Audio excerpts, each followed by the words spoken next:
ಎಲ್ರಿಗೂ ನಮಸ್ಕಾರ. ಈ ಒಂದು ವಿಡಿಯೋದಲ್ಲಿ ನಾನು ನಿಮ್ಗೆ ಏನ್ ತಿಳಿಸ್ಕೊಡ್ತೀನಿ ಅಂದ್ರೆ, ಫೋನಲ್ಲಿರೋ 5 ಸೀಕ್ರೆಟ್ ಯೂಸ್‌ಫುಲ್ ಟ್ರಿಕ್ಸ್‌ಗಳ ಬಗ್ಗೆ ತಿಳಿಸ್ಕೊಡ್ತೀನಿ.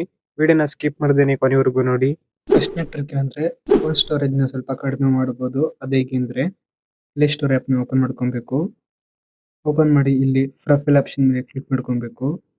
ಕ್ಲಿಕ್ ಮಾಡಿ ನೆಕ್ಸ್ಟ್ ಇಲ್ಲಿ ಸೆಟ್ಟಿಂಗ್ ಅಂತ ಆಪ್ಷನ್ ಇರುತ್ತೆ. ಈ ಆಪ್ಷನ್ ಮೇಲೆ ಕ್ಲಿಕ್ ಮಾಡ್ಕೊಬೇಕು.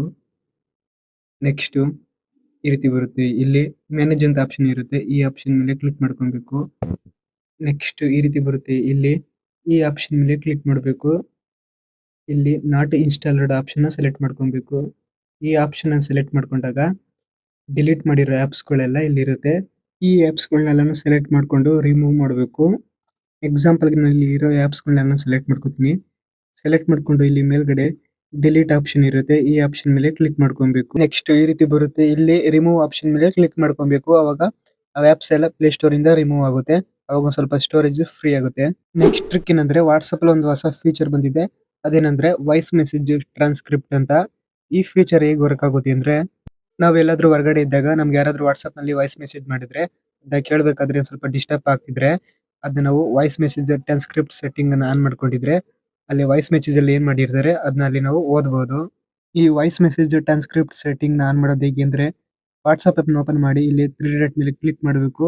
ನೆಕ್ಸ್ಟ್ ಇಲ್ಲಿ ಸೆಟ್ಟಿಂಗ್ ಅಂತ ಆಪ್ಷನ್ ಇರುತ್ತೆ. ಈ ಆಪ್ಷನ್ ಮೇಲೆ ಕ್ಲಿಕ್ ಮಾಡಬೇಕು. ನೆಕ್ಸ್ಟ್ ಇಲ್ಲಿ ಚಾಟ್ಸ್ ಅಂತ ಆಪ್ಷನ್ ಇರುತ್ತೆ. ಈ ಆಪ್ಷನ್ ಮೇಲೆ ಕ್ಲಿಕ್ ಮಾಡಬೇಕು. ನೆಕ್ಸ್ಟ್ ಈ ರೀತಿ ಬರುತ್ತೆ. ಇಲ್ಲಿ ವಾಯ್ಸ್ ಮೆಸೇಜ್ ಟ್ರಾನ್ಸ್ಕ್ರಿಪ್ಟ್ ಅಂತ ಆಪ್ಷನ್ ಇರುತ್ತೆ. ಈ ಆಪ್ಷನ್ ಆನ್ ಮಾಡಬೇಕು.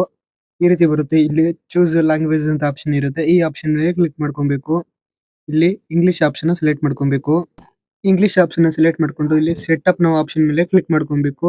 ಕ್ಲಿಕ್ ಮಾಡ್ಕೊಂಡಾಗ ಇವಾಗ ಆಲ್ರೆಡಿ ಯಾವ ವಾಯ್ಸ್ ಮೆಸೇಜ್ ಇರುತ್ತೆ ಅದೆಲ್ಲ ಟ್ರಾನ್ಸ್ಕ್ರಿಪ್ಟ್ ಆಗುತ್ತೆ. ಎಕ್ಸಾಂಪಲ್‌ಗೆ ವಾಯ್ಸ್ ಮೆಸೇಜ್ ಟ್ರಾನ್ಸ್ಕ್ರಿಪ್ಟ್ ಸೆಟ್ಟಿಂಗ್ ಯಾವ ರೀತಿ ವರ್ಕ್ ಆಗುತ್ತೆ ಅಂತ ತೋರಿಸ್ತೀನಿ ನೋಡಿ. ಒಂದು ವಾಯ್ಸ್ ಮೆಸೇಜ್ ಇದೆ. ಇದನ್ನ ಲಾಂಗ್ ಪ್ರೆಸ್ ಮಾಡಿ ಇಟ್ಕೊಬೇಕು. ನೆಕ್ಸ್ಟ್ ಇಲ್ಲಿ 3 ಡಾಟ್ ಇರುತ್ತೆ. ಈ ಆಪ್ಷನ್ ಮೇಲೆ ಕ್ಲಿಕ್ ಮಾಡಬೇಕು. ಇಲ್ಲಿ ಟ್ರಾನ್ಸ್ಕ್ರೈಬ್ ಅಂತ ಆಪ್ಷನ್ ಇರುತ್ತೆ. ಈ ಆಪ್ಷನ್ ಮೇಲೆ ಕ್ಲಿಕ್ ಮಾಡ್ಕೊಂಡ್ರೆ ಒಂದು ವಾಯ್ಸ್ ಮೆಸೇಜ್ ಅಲ್ಲಿ ಏನಿರುತ್ತೆ ಅದು ಕೆಳಗಡೆ ಇಲ್ಲಿ ಟೆಕ್ಸ್ಟ್ ರೀತಿಯಲ್ಲಿ ಬರುತ್ತೆ. ಅದನ್ನ ನಾವು ಓದ್ಕೊಬಹುದು. ನೆಕ್ಸ್ಟ್ ಮೂರನೇ ಟ್ರಿಕ್ ಏನಂದ್ರೆ, ನಾವು ಇನ್‌ಸ್ಟಾಗ್ರಾಮ್ ಅಲ್ಲಿ ಸ್ಟೋರಿನ ಹಾಕಿದ್ರೆ ಆ ಸ್ಟೋರಿನ ಬೇರೆಯವರು ನೋಡ್ಬೇಕು ಅಂದ್ರೆ ಫೋನ್ ಶೇಕ್ ಮಾಡಬೇಕು. ಈ ರೀತಿ ಶೇಕ್ ಮಾಡಿದ್ರೆ ಮಾತ್ರ ನಾವು ಸ್ಟೋರಿಲಿ ಏನ್ ಹಾಕಿದೀವಿ ಅಂತ ಅವರು ನೋಡಕ್ಕಾಗುತ್ತೆ. ಈ ರೀತಿ ಸ್ಟೋರಿ ಹಾಕ್ಬೇಕು ಅಂದ್ರೆ ಇನ್‌ಸ್ಟಾಗ್ರಾಮ್ ಆ್ಯಪ್‌ನ ಓಪನ್ ಮಾಡಿ ಇಲ್ಲಿ ಈ ರೀತಿ ಸ್ವೈಪ್ ಮಾಡಬೇಕು. ನೆಕ್ಸ್ಟ್ ಇಲ್ಲಿ ಕ್ರಿಯೇಟ್ ಅಂತ ಆಪ್ಷನ್ ಇರುತ್ತೆ. ಈ ಆಪ್ಷನ್ ಮೇಲೆ ಕ್ಲಿಕ್ ಮಾಡ್ಕೊಬೇಕು. ನೆಕ್ಸ್ಟ್ ಈ ರೀತಿ ಬರುತ್ತೆ. ಇಲ್ಲಿ ಮೇಲ್ಗಡೆ ಸ್ಟಿಕ್ಕರ್ ಆಪ್ಷನ್ ಇರುತ್ತೆ. ಈ ಆಪ್ಷನ್ ಮೇಲೆ ಕ್ಲಿಕ್ ಮಾಡಬೇಕು. ನೆಕ್ಸ್ಟ್ ಇಲ್ಲಿ ಫ್ರೇಮ್ಸ್ ಅಂತ ಆಪ್ಷನ್ ಇರುತ್ತೆ. ಈ ಆಪ್ಷನ್ ಮೇಲೆ ಕ್ಲಿಕ್ ಮಾಡ್ಕೊಬೇಕು. ಫೋನಲ್ಲಿರೋ ಫೋಟೋಸ್ ಎಲ್ಲ ಬರುತ್ತೆ. ಯಾವ ಫೋಟೋನ ಸ್ಟೋರಿಗೆ ಹಾಕಬೇಕು ಅಂತ ಇರ್ತೀವಿ ಆ ಫೋಟೋನ ಸೆಲೆಕ್ಟ್ ಮಾಡ್ಕೊಬೇಕು. ಇಲ್ಲಿ ಕ್ಯಾಪ್ಷನ್ ಕೇಳುತ್ತೆ. ಕ್ಯಾಪ್ಷನ್ ಬೇಕು ಅಂದ್ರೆ ಹಾಕೊಬಹುದು. ಈ ಸ್ಟೋರಿ ನಾನು ನೋಡ್ತೀನಿ ಅಂದ್ರೆ ಫೋನ್ ಶೇಕ್ ಮಾಡಬೇಕು ಅಂತ ಬೇಕಾದ್ರೆ ಕ್ಯಾಪ್ಷನ್ ಹಾಕೊಬಹುದು. ಎಕ್ಸಾಂಪಲ್‌ಗೆ ನಾನು ಇಲ್ಲಿ ಒಂದು ಫೋಟೋನ ಸೆಲೆಕ್ಟ್ ಮಾಡ್ಕೊಂಡು ಸ್ಟೋರಿಗೆ ಅಪ್ಲೋಡ್ ಮಾಡ್ತೀನಿ. ಇವಾಗ ಇನ್ನೊಂದು ಫೋನಲ್ಲಿ ಆ ಸ್ಟೋರಿನ ಓಪನ್ ಮಾಡ್ತೀನಿ. ಓಪನ್ ಮಾಡಿದಾಗ ಈ ರೀತಿ ಬರುತ್ತೆ. ಇವಾಗ ಈ ಫೋನ ಶೇಕ್ ಮಾಡಿದ್ರೆ ಆ ಸ್ಟೋರಿಯಲ್ಲಿರೋ ಫೋಟೋ ಏನು ಅಂತ ನಾವು ಇಲ್ಲಿ ನೋಡಬಹುದು. ನೆಕ್ಸ್ಟ್ 4ನೇ ಟ್ರಿಕ್ ಏನಂದ್ರೆ, ನಮಗೆ ಫ್ಯಾಮಿಲಿ ಅಥವಾ ಫ್ರೆಂಡ್ಸ್ ಯಾರಾದ್ರೂ ಕಾಲ್ ಮಾಡಿದಾಗ ಬರೀ ಅವ್ರ ಹೆಸರು ಮಾತ್ರ ತೋರಿಸ್ಬೇಕು. ಫೋನ್ ನಂಬರ್‌ನ ತೋರಿಸಬಾರ್ದು ಅಂತ ಇದ್ರೆ ಅದನ್ನ ಫೋನ್ ನಂಬರ್‌ನ ಹೈಡ್ ಮಾಡಬಹುದು. ಅದು ಹೇಗೆ ಅಂತ ತಿಳಿಸ್ಕೊಡ್ತೀನಿ. ಕಾಲಿಂಗ್ ಆ್ಯಪ್‌ನ ಓಪನ್ ಮಾಡ್ಕೊಬೇಕು. ಓಪನ್ ಮಾಡಿ ಇಲ್ಲಿ 3 ಡಾಟ್ ಇರುತ್ತೆ. ಈ ಆಪ್ಷನ್ ಮೇಲೆ ಕ್ಲಿಕ್ ಮಾಡಬೇಕು. ಇಲ್ಲಿ ಕಾಲ್ ಸೆಟ್ಟಿಂಗ್ಸ್ ಅಂತ ಆಪ್ಷನ್ ಇರುತ್ತೆ. ಈ ಆಪ್ಷನ್ ಮೇಲೆ ಕ್ಲಿಕ್ ಮಾಡ್ಕೊಬೇಕು. ನೆಕ್ಸ್ಟ್ ಈ ರೀತಿ ಬರುತ್ತೆ. ಇಲ್ಲಿ ಡಿಸ್‌ಪ್ಲೇ ನಂಬರ್ ವೆನ್ ಕಾಲಿಂಗ್ ಅಂತ ಆಪ್ಷನ್ ಇರುತ್ತೆ. ಈ ಆಪ್ಷನ್‌ನ ಆಫ್ ಮಾಡ್ಕೊಂಡ್ರೆ ಕಾಲ್ ಮಾಡಿದಾಗ ಅವ್ರ ನಂಬರ್‌ನ ತೋರಿಸಲ್ಲ. ಈ ಸೆಟ್ಟಿಂಗ್ ಆನ್ ಆಗಿದ್ರೆ ಅವ್ರು ಯಾರಾದ್ರೂ ಕಾಲ್ ಮಾಡಿದಾಗ ಅವ್ರ ನಂಬರ್‌ನು ಸಹ ತೋರಿಸುತ್ತೆ. ನೆಕ್ಸ್ಟ್ 5ನೇ ಟ್ರಿಕ್ ಏನಂದ್ರೆ, ಇನ್‌ಸ್ಟಾಗ್ರಾಮ್ ಅಲ್ಲಿ ಮೆಸೇಜ್‌ನ ಶೆಡ್ಯೂಲ್‌ಗೆ ಇಡಬಹುದು. ಶೆಡ್ಯೂಲ್ ಅಂದ್ರೆ ಒಂದು ಮೆಸೇಜ್‌ನ ಟೈಪ್ ಮಾಡ್ಕೊಂಡು ಟೈಮು, ಡೇಟ್‌ನ ಸೆಟ್ ಮಾಡ್ಕೊಂಡ್ರೆ ಆ ಟೈಮ್‌ಗೆ ಅದು ಆಟೋಮ್ಯಾಟಿಕಲಿ ಅದು ಸೆಂಡ್ ಆಗುತ್ತೆ. ಎಕ್ಸಾಂಪಲ್‌ಗೆ ತೋರಿಸ್ತೀನಿ ನೋಡಿ ಯಾವ ರೀತಿ ಅಂತ. ಇನ್‌ಸ್ಟಾಗ್ರಾಮ್ ಆ್ಯಪ್‌ನ ಓಪನ್ ಮಾಡಿ ಇಲ್ಲಿ ಮೆಸೇಜ್ ಬಾರ್‌ನ ಓಪನ್ ಮಾಡಿ ಇಲ್ಲಿ ಒಂದು ಚಾಟ್‌ನ ಓಪನ್ ಮಾಡ್ಕೊತೀನಿ ನನ್ನ ಫ್ರೆಂಡ್‌ದು ಎಕ್ಸಾಂಪಲ್‌ಗೆ. ಇಲ್ಲಿ ಒಂದು ಮೆಸೇಜ್‌ನ ಟೈಪ್ ಮಾಡ್ಕೊತೀನಿ. ಮೆಸೇಜ್‌ನ ಟೈಪ್ ಮಾಡ್ಕೊಂಡಾದ್ಮೇಲೆ ಇಲ್ಲಿ ಸೆಂಡ್ ಆಪ್ಷನ್ ಇರುತ್ತೆ. ಇದನ್ನ ಲಾಂಗ್ ಪ್ರೆಸ್ ಮಾಡಿ ಇಟ್ಕೊಬೇಕು. ಅವಾಗ ಈ ರೀತಿ ಬರುತ್ತೆ. ಇಲ್ಲಿ ಯಾವ ಡೇಟು, ಯಾವ ಟೈಮು ಅಂತ ನಾವು ಅಲ್ಲಿ ಸೆಟ್ ಮಾಡ್ಕೊಬಹುದು. ಡೇಟು, ಟೈಮು ಎಲ್ಲ ಸೆಟ್ ಮಾಡ್ಕೊಂಡು ಇಲ್ಲಿ ಸೆಂಡ್ ಅಂತ ಆಪ್ಷನ್ ಇರುತ್ತೆ. ಈ ಆಪ್ಷನ್ ಮೇಲೆ ಕ್ಲಿಕ್ ಮಾಡ್ಕೊಂಡ್ರೆ ಅದು ಆಟೋಮ್ಯಾಟಿಕ್ಲಿ ಆ ಡೇಟು, ಆ ಟೈಮ್‌ಗೆ ಮೆಸೇಜ್ ಸೆಂಡ್ ಆಗುತ್ತೆ. ಇನ್ನೊಂದು ಎಕ್ಸ್ಟ್ರಾ ಟ್ರಿಕ್ ಏನಂದ್ರೆ, ಒಬ್ಬೊಬ್ಬ ಪರ್ಸನ್‌ಗೂ ಒಂದೊಂದು ಸೆಪರೇಟ್ ಆಗಿರೋ ರಿಂಗ್ ಟೋನ್ ಸೆಟ್ ಮಾಡ್ಕೊಬಹುದು. ಎಕ್ಸಾಂಪಲ್‌ಗೆ ಮನೆಯವ್ರು ಯಾರಾದ್ರೂ ಕಾಲ್ ಮಾಡಿದ್ರೆ ಒಂದು ರಿಂಗ್ ಟೋನ್ ಬರುತ್ತೆ. ನಮ್ಮ ಫ್ರೆಂಡ್ಸ್ ಯಾರಾದ್ರೂ ಕಾಲ್ ಮಾಡಿದ್ರೆ ಅವಾಗ ಇನ್ನೊಂದು ಬೇರೆ ರಿಂಗ್ ಟೋನ್ ಬರುತ್ತೆ.